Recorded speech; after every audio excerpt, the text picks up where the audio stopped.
1.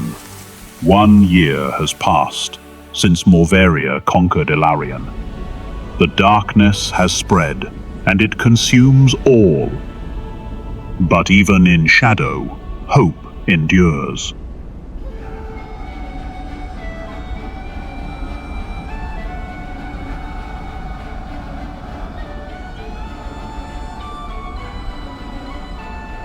Yet, even as the dark hosts rejoiced in their hollow victory, far beyond the shadowed lands, 2 men still sought the light: Alexander and Eric Strongleaf.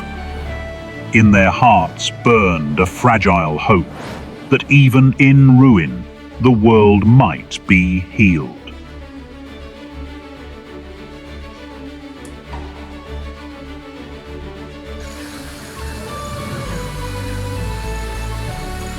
While darkness spread across the realms of men, Falior, the good wizard, journeyed eastward to the hidden halls of the elves. There he sought counsel and pleaded for hope in the last war against Shadow. For he knew, without the strength of the firstborn, all light in Ilarion would surely fade.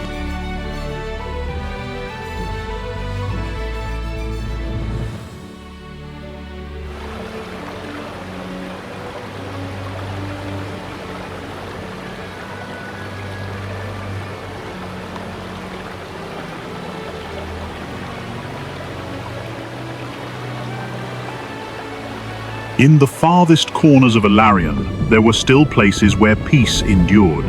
Quiet valleys where children laughed, where rivers ran clear, and the shadow seemed but a distant tale.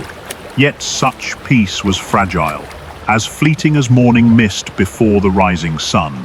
For the darkness was moving swiftly, its armies marching without rest, its poison seeping into every land, turning hope to ash and binding hearts in fear. And soon, there would be no sanctuary, no hidden valley, no distant refuge. All of Ilarion would bow beneath the weight of shadow and become a kingdom of slaves.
Across the burning plains, the Dark Army gathered its prisoners, men, women, and children torn from their homes. For Morvaria had need of them, not as free souls, but as slaves to her will. In her vision rose a kingdom of shadow, built not upon stone or honor, but upon misery and suffering. Every chain forged, every cry silenced, was another stone laid in the foundation of her dark dominion.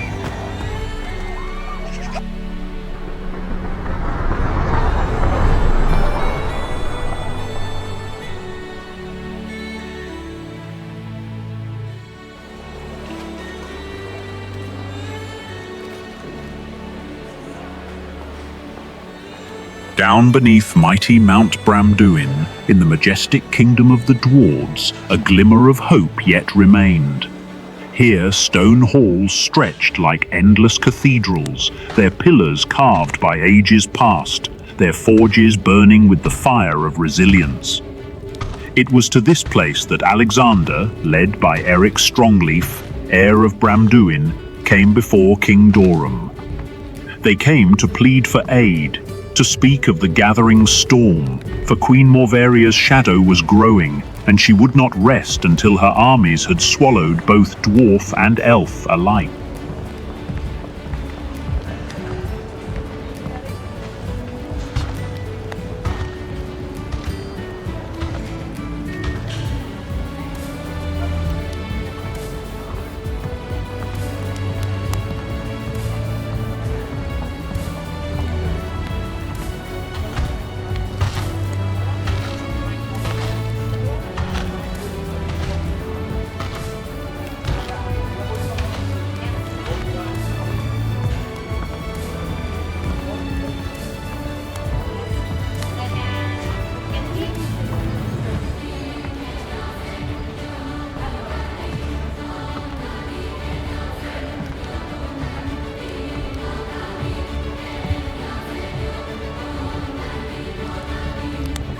Before the throne of stone, Alexander bowed low and at last spoke the truth of his blood.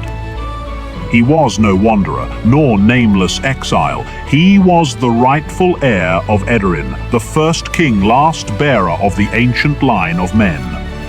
With unshaken voice, he sought the strength of the dwarves, declaring his will to cast down Morvaria, to restore peace to Elarion, and to bind the free peoples once more in unity. But King Dorum bore a secret, a burden hidden through long ages. For when mighty Edarin, the first king, fell in battle, his loyal generals carried with them a treasure beyond price. They brought it to Branduin, to guard it deep within the mountain's heart, until the day a true heir should rise again. Now, as Alexander stood before him, the hour had come. For within the vaults of stone lay the golden armor of Edarin, forged in magic, untouched by time, waiting for the one destined to wear it.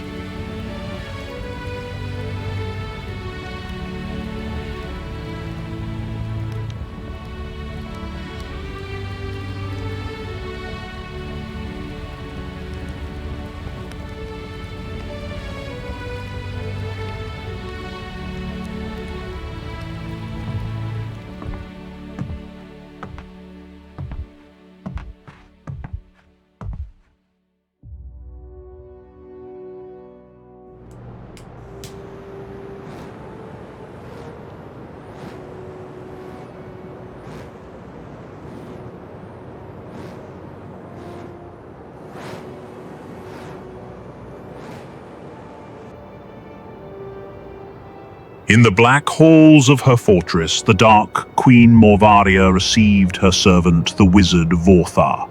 With whispers like poison, he laid before her a dreadful design, an army unlike any the world had ever seen.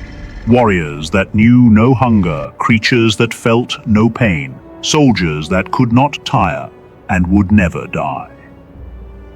An endless host forged not of flesh but of shadow and sorcery, bound only to her will.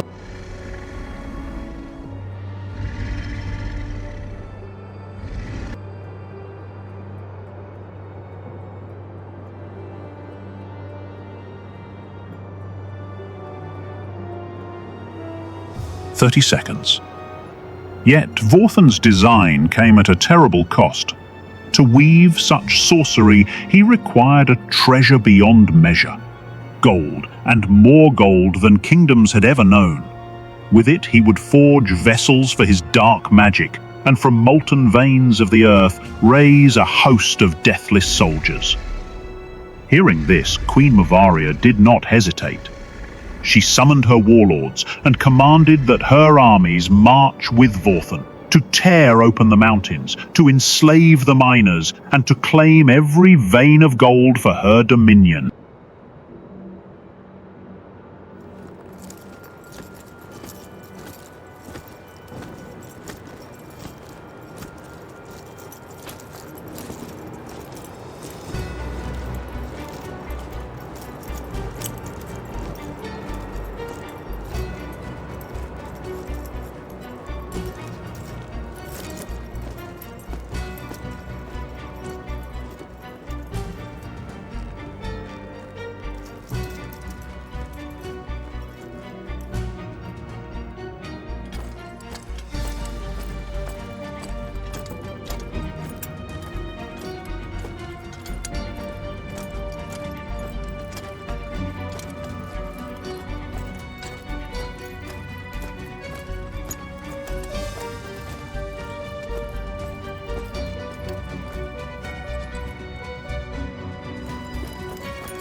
And so Vorthan's will spread like fire. Villages burned, forests were cut to ash, and the mountains themselves groaned beneath his hunger. Everywhere his armies marched, the land was torn open, mined and broken for the veins of gold beneath. Hundreds of thousands were driven into the depths, slaves to his purpose, digging endlessly in the dark. Their cries echoed through the caverns, but Vorthan heard only the ringing of pick and hammer. For with every ingot claimed, his unholy design drew closer to birth.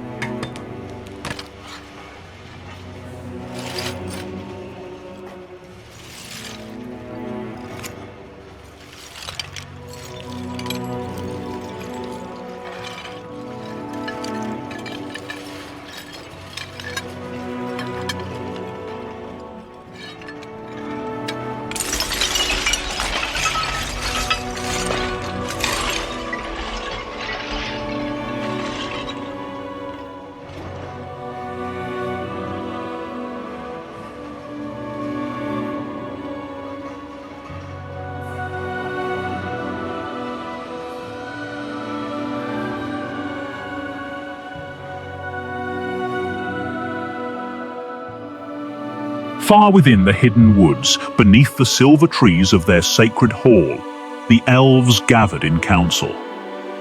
It was a meeting unlike any in living memory, for the fate of Alarion itself now hung in the balance.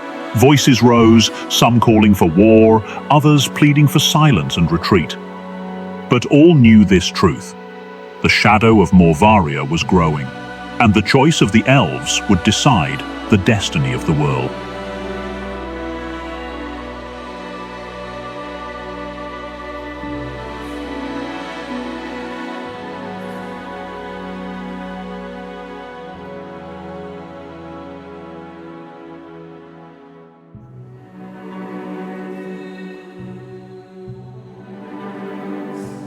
Yet, the elves guarded a secret, a gift given to them in the elder days by the Creator himself.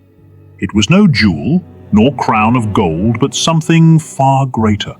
A single dragon egg, untouched by time, sleeping in fire and silence. Only the true heir of Edorin could awaken it, and with it the power to challenge the darkness would rise again.